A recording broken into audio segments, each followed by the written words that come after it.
Okay. See? Didn't even change when I read.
That first, turn the first one off. Okay. There's something wrong with that. Which, let me see that one. You switch to that one.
Okay. We got sound now.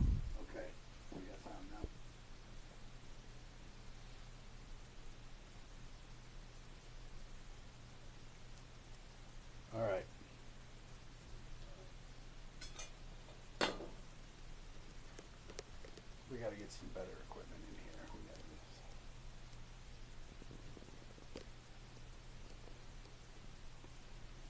them units is bad, either the microphone or the sending unit. One of them units is bad. We got to figure out which one it is.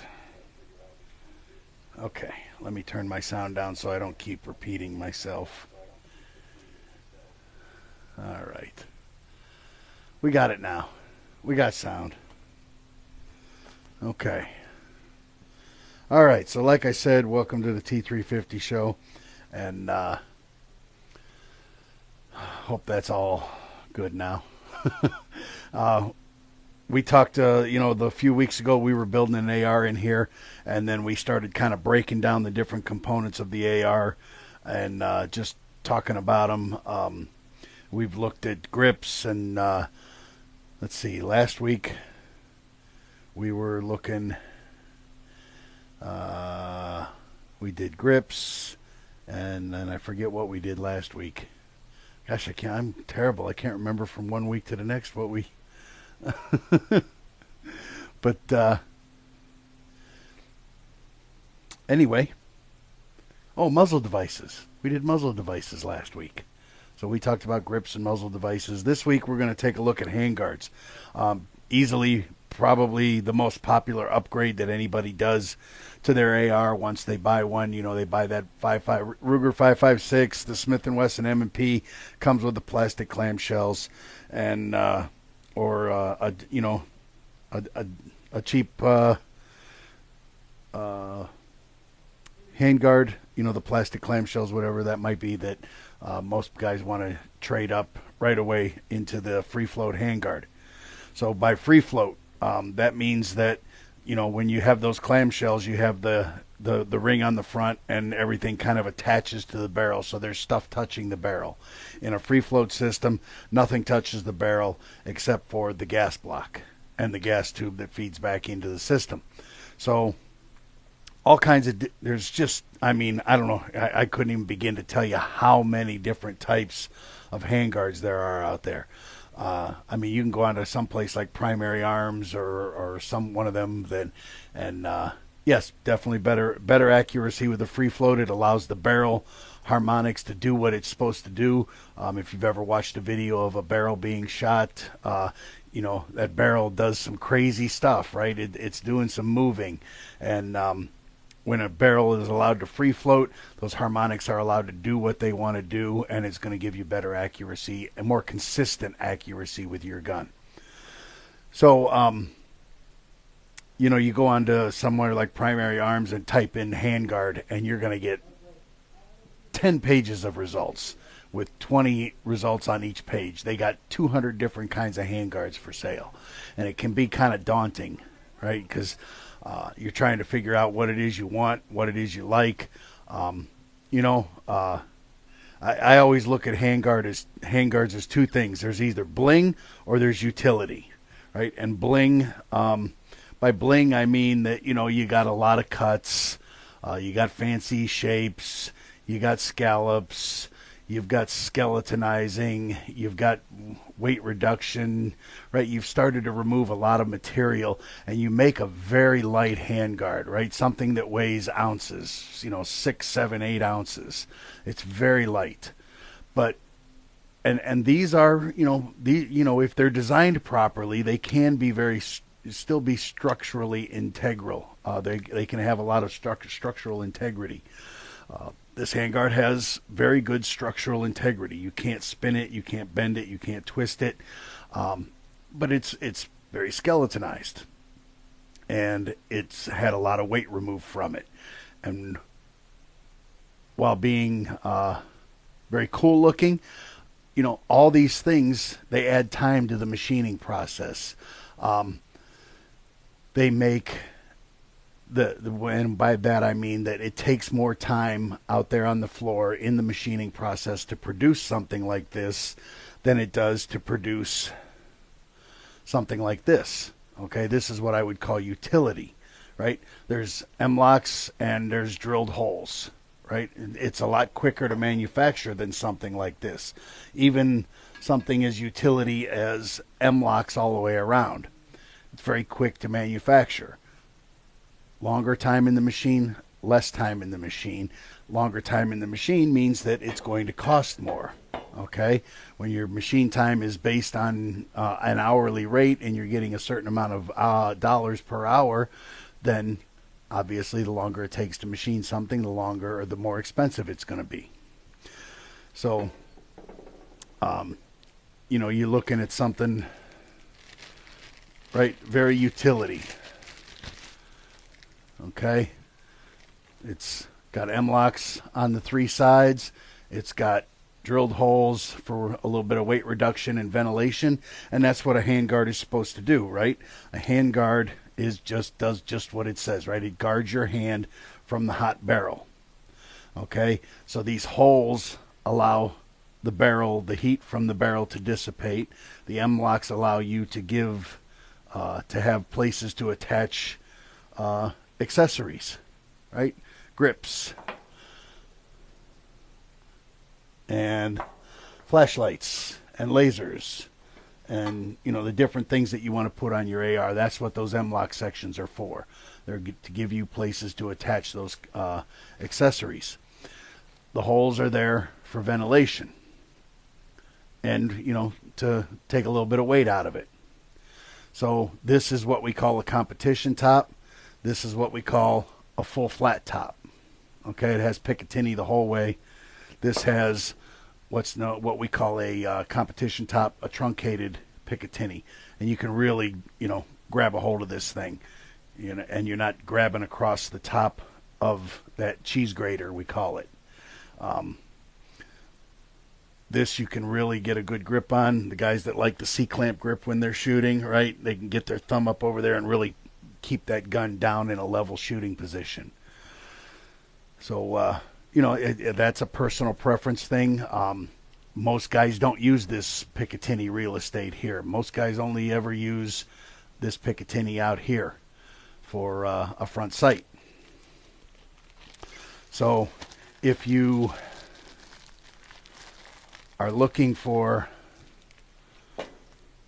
a handguard that you can put some accessories on the front, and you don't like bolt-on Picatinny systems, right? Because they're a weak failure point. Say it's a duty gun, something like that, and you want to make sure that you have the strongest available attachment points. You're looking at something like this, okay, where the Picatinnies are machined right into the handguard. And this is what we call a quad or a quad cluster, because it's got this cluster of Picatinnies out on the end of it. It's almost kind of like a club. It's kind of front heavy. This does add weight, okay? So where something like this might be 8 ounces, this is going to be 13, 14, 15. This is going to be pushing a pound because of the extra material out here on the end. Makes it heavier, okay? If you're a ounces and pounds guy, this may not be for you. Being able to add just a small Picatinny section right where you need it for a flashlight, a laser, something like that, may be the route you want to go. When we're talking about free float handguards too, we're talking about clamp on, right? These clamp onto the barrel nut. The barrel nut goes on the receiver, holds the barrel in place, then the handguard slides over and clamps onto the barrel nut. There's different systems out there. Like this is what we call a thread-on handguard. Okay, this is the barrel nut for that system.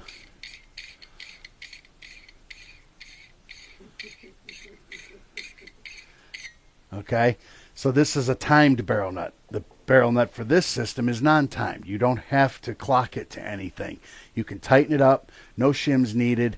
You tighten it to torque spec and you're done. You put your handguard on, you tighten it up, and away you go. You got some keys here to lock it into the Picatinny, so you time it correctly, and away you go. With this system, you have to use shims to line one of these holes up with the hole right here in the upper receiver so that the gas tube can go through there. Okay, so if you tighten this up to torque spec and your holes don't align, you have to take this back off, put a shim in, and try it again until you get those alignment with those holes so the gas tube can pass through it. Once you do that, then you can thread the handguard on. Now, these typically, there are some systems out there that are thread-on that allow for a Picatinny. This type of system doesn't really allow for a Picatinny. It can. It has what we call a jam nut, and it has a bipod mount here. So you locate the bipod mount straight down, and then once you're in place, you tighten this jam nut up against there, and it locks the whole system in. And now your handguard is locked on there tight. Okay.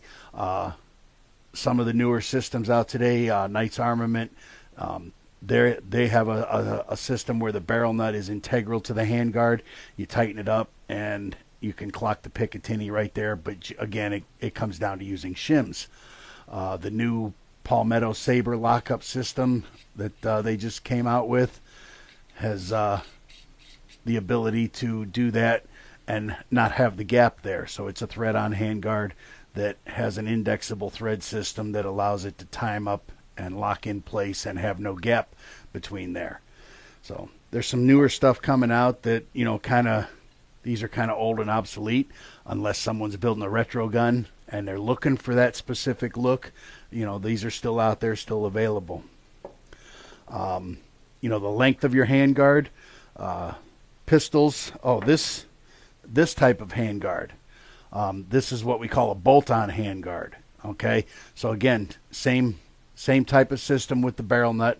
The barrel nut is drilled and tapped in multiple locations, and you have to use shims to time that barrel nut to get the threaded holes in the proper position that your Picatinny will line up. Okay, so this is a timed system. Even though it doesn't have a gas tube, there's no gas tube to line up, you still have to line it up so that the Picatinny comes into the proper position. So again, this is a timed system.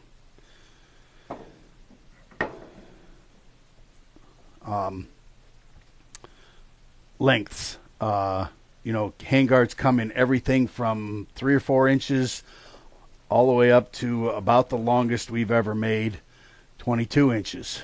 Okay, so right here's a 15-inch handguard. Right, look at the difference. This was a bugger to make.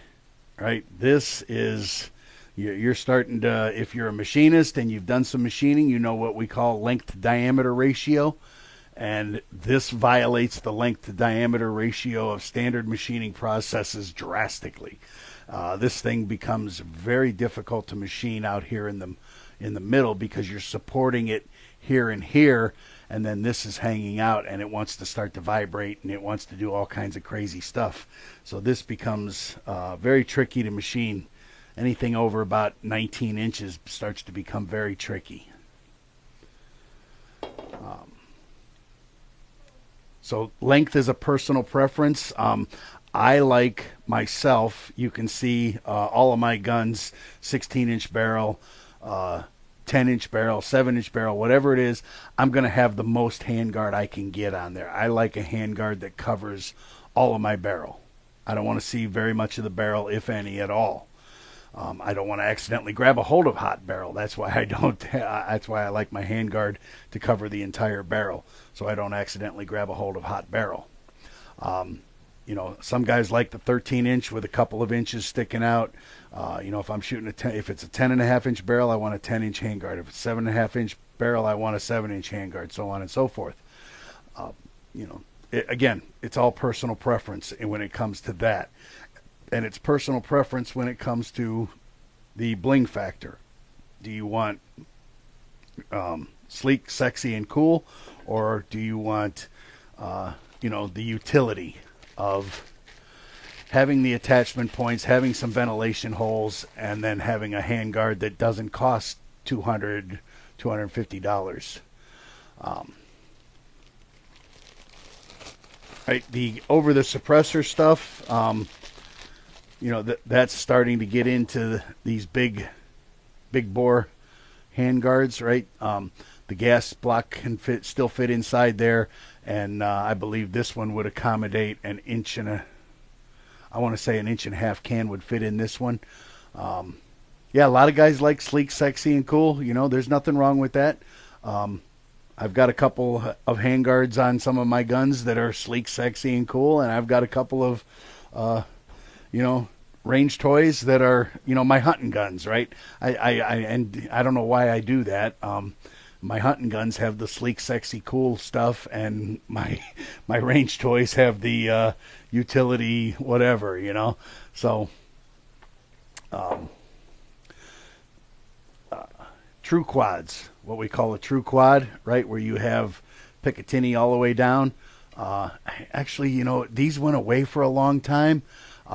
You weren't seeing very many of them, and all of a sudden we're getting more demand for them again. And we've made some true quads that were 15 inches long recently. Boy, they were super heavy. They were like pushing 2 pounds. This little thing is pushing a pound because there's just so much material there. You can do some different stuff with ventilating them to get some weight out of them, but they're still just heavy. But, duty guns, military guns, this is what they want. They want Picatinny. They don't want attachment. Attachment points will fail. This will never fail. So that's why these come into play.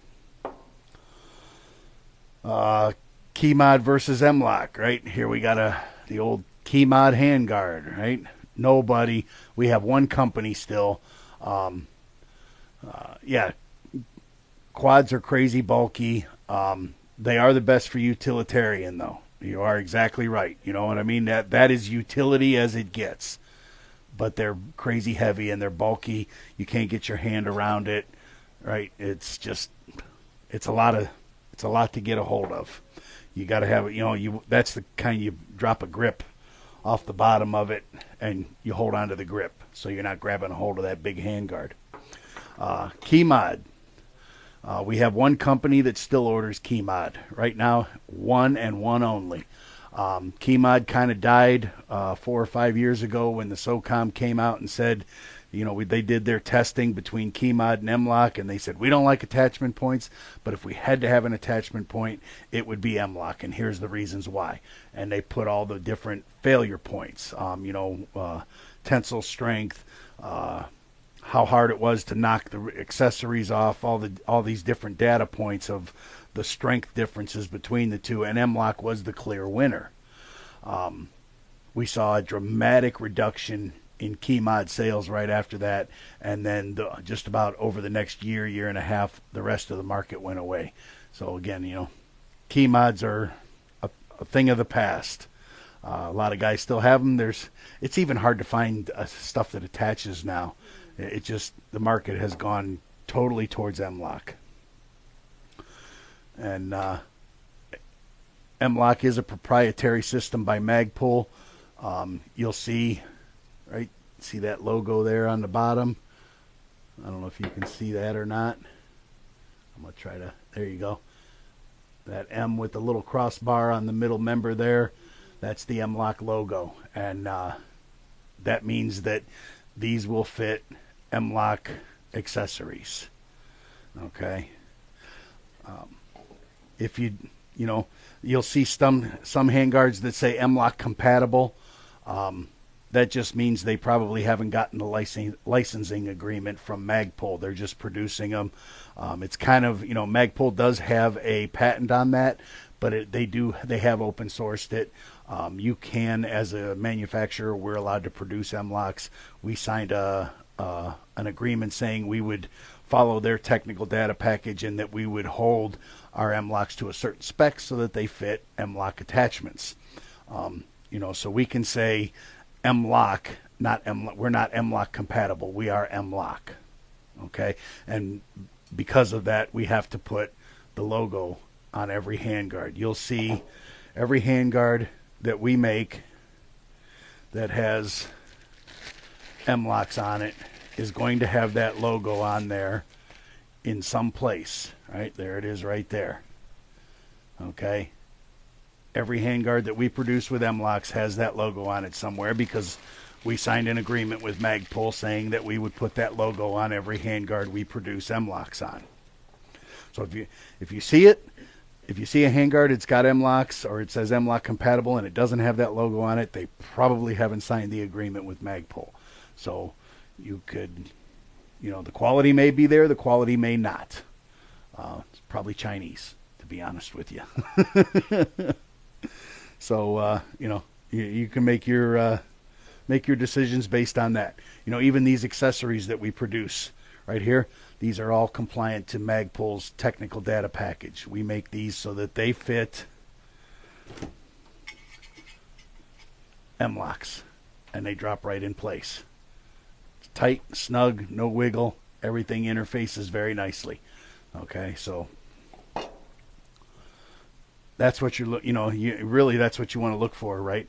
If you put this on here and you hear a lot of wiggle, a lot of back and forth, there's a lot of slop in there, something is probably not to spec, or if you can't even get it on there. You still have an old key mod handguard from us? Yeah, I wouldn't be surprised, Russ. They're still floating around out there. I pulled this out of a box of AR-10 handguards. This is a handguard we still make for that one company that still does key mods. So he just made a reorder for handguards not too long ago, and he ordered more key mods. So sling mounts. Right here we have a handguard with some sling mounts. Okay, you see these holes on a handguard, those are typically sling mounts. You can clip a quick detach sling mount in there right into the aluminum. The one disadvantage is that over time, over years, that the anodizing will start to wear off around there. Metal will start to deform. So, just be aware that these integral QDSMs over time, if you're using your gun a lot, can malform and maybe eventually fail.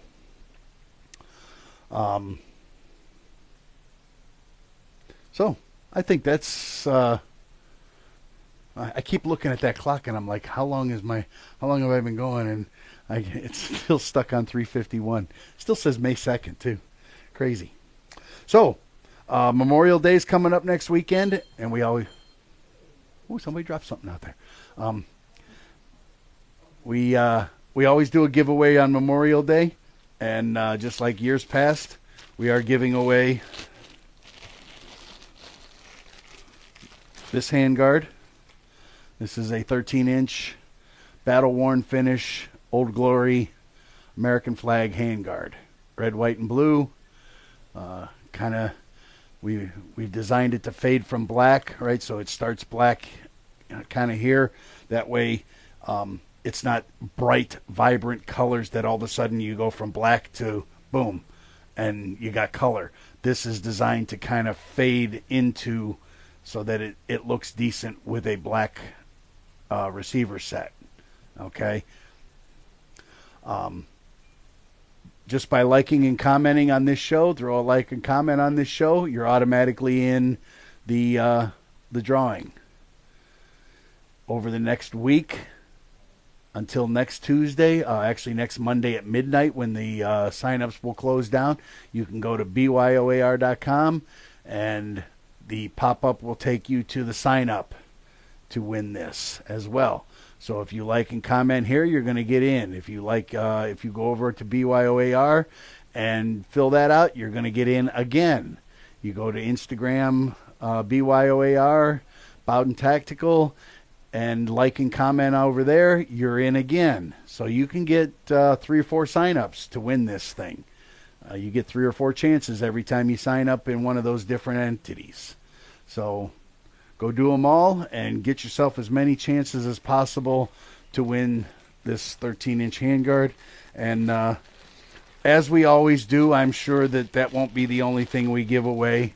We'll have some other stuff. I probably have some stuff laying here. Maybe an AFG, maybe a vertical foregrip, maybe a muzzle device or 2, maybe a linear comp. We might just keep pulling names and next week and give some other stuff away.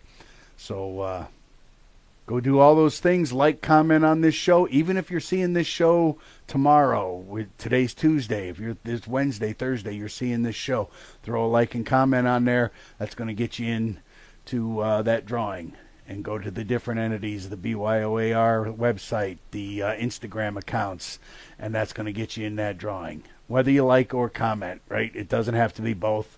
Like, comment, it gets you in on the Instagram stuff too. Okay, yeah, hey, maybe we'll see what we can pull out of the box down here. See what's available. Maybe who knows what we're going to give away. But go do all those things. Sign up to be in the Memorial Day giveaway. I hope everyone has a safe Memorial Day. Spend some time with some family. Enjoy some good food. And remember what Memorial Day is all about, right? Those fallen soldiers that are no longer with us. Veterans Day is for veterans that are still with us, and Memorial Day is for the veterans who are no longer with us. And have given the ultimate sacrifice so that we can do this, right? So we can have the freedom to do what it is we do. So, yeah, right? The judge won't be until Tuesday. Be good. You don't want to get arrested on Saturday because you don't sit there till Tuesday. I may or may not have been there myself once or twice. Back when I was young and stupid. Okay, so appreciate y'all joining me to talk a little bit about handguards and the who's, what's, where's, why's, and how's of them. And don't forget to go do all the different things to sign up for next week's drawing. We're going to give away this handguard and possibly, maybe some other stuff. So appreciate y'all joining me. I think next week we're going to take a look at triggers and lower parts. I believe that's the schedule. Triggers and lower parts next week. So join me for the T350 show next week for triggers and lower parts, and that's when we will, at the end of the T350 show next week is when we're going to do the giveaway. So remember, you don't have to be an expert to build your own AR, to upgrade it or maintain it. We're here to help you do that. Appreciate you guys. We'll see you next week.